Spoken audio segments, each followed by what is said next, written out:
Hi, GitDuck is a video chat tool built for software teams that enables you to talk and collaborate in real time directly from your IDE and independently of what IDE other people are using. That's right, you could be coding with RubyMine and your colleague using Visual Studio Code. In this video, I'm going to show you how to install GitDuck on RubyMine and join a coding session for the first time. By the way, be sure to have a GitDuck account and be part of a team. Open RubyMine and go to Preferences and then Plugins. Search for GitDuck and install it. By the way, after it's installed, you might need to restart your IDE.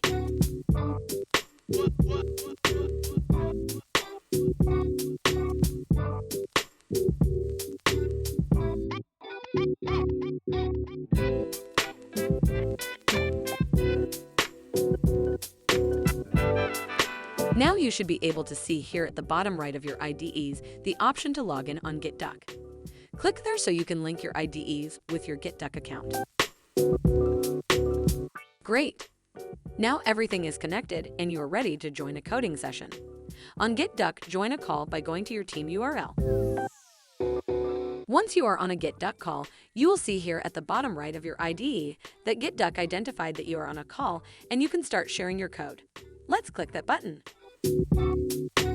Yes, now you're sharing your code.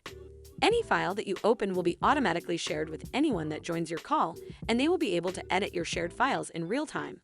If you go to the GitDuck app, you will see that your code is being shared there, so even if your colleagues don't have the GitDuck plugin installed in their IDE, they could also be collaborating with you. If they have the plugin installed in their IDE, independently of what IDE they use, they would be able to do pair programming with you. Let me show you the options that you have with GitDuck.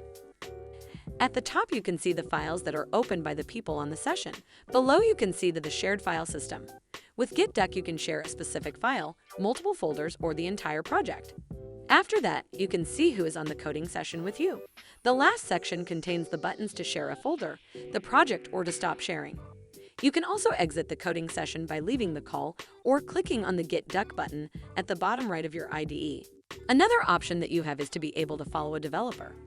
If you're following someone, you're going to be seeing every file they open or every time they navigate their code. That's all you need to know to share your code in real time with GitDuck and RubyMine. Thanks for watching.